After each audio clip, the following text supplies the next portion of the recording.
Hey guys, I'm here to read to you another story from this book, The Other Side of the Story. If you don't know me, I'm Santana. If this is your first time in the channel, we already read The Other Side of the Cinderella story. Today we are going to read about Jack and the Beanstalk.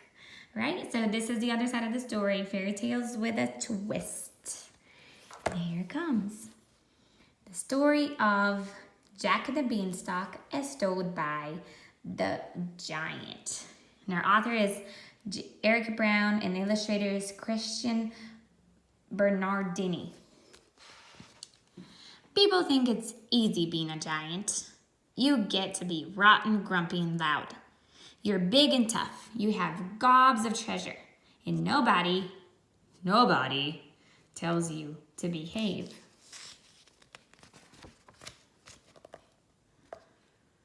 Giant life is no picnic, though. It's hard to find shoes that fit. My knees hurt from the weight of my huge body, and I'm always hungry. Always. Oh, look at him, poor thing, putting stuff on his knees. But the worst thing, humans. Humans are part of the balanced giant breakfast. But when you're not eating them, they're real pain. Sometimes they laugh at me behind my back. They call me stinky and fatso. They ring my doorbell and run away. Ha, ha, ha. Very funny. Oh no, look at those humans being mean to him. This boy named Jack was extra bold. He came up through the clouds one day while I was out gathering a small breakfast. He tricked my wife into feeding him, then hid inside my house. I mean, come on. Would he hide inside a human's house? That's a crime. Look at that. Look at his little breakfast he's eating. That's his wife over there. That's Jack. No Jack, don't we? Well, he didn't trick me. I could smell him. He smelled delicious. Maybe you still smell that kitty casserole from supper last night. Ew. There's Jack right there. Fee, fi, fo, fum, I said. In Giant, this means something like, go on home now, I promise I won't eat you. But he stayed in his hiding place, the little rat. Oh no. Do you think that's what fee, fi, fo, fum means? I don't know.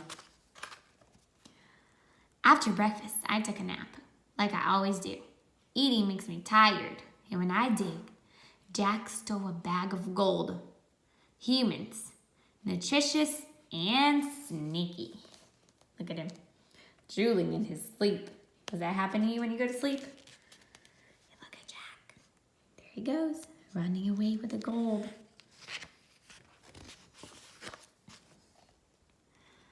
Sometime later, Jack came back again. And again, he tricked my wife into letting him inside. When I came home from picking up a light breakfast, I could smell him, and I knew who it was. Maybe you still smell that little dude still from supper last night. She's reading a book that says 101 delicious kid dishes. Dun, dun, dun. Fee, fi, fo, fum, I yelled. This can also mean give me back my gold and we'll call it even. I definitely won't eat you. But he didn't come out.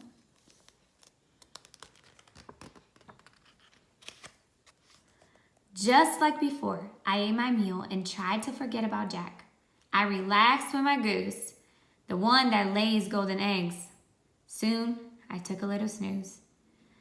Of course, that pesky boy couldn't let a guy rest. You know what he did? We know what he did, don't we? He stole my goose, the lousy, no good, miserable thief. Oh no, look at all those feathers coming off the goose. Ooh, there's Jack. The last time Jack came around, I called out, Fee, fi, fo, fum. This can even mean, darn it, I'm really angry now. My wife and I searched but couldn't find him. I kept looking, but soon I got hungry.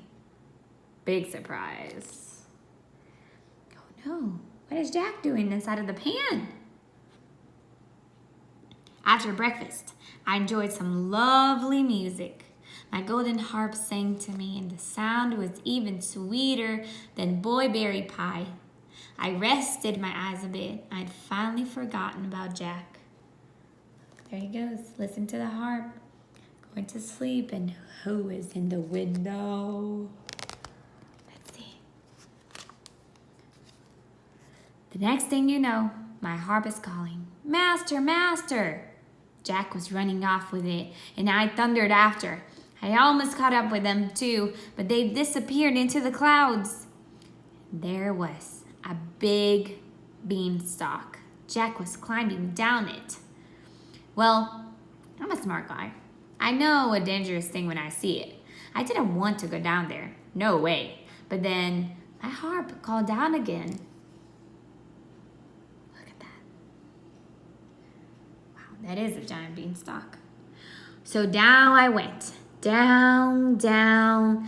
That stalk was wobbly, but I kept going. Look at him, he's so scared.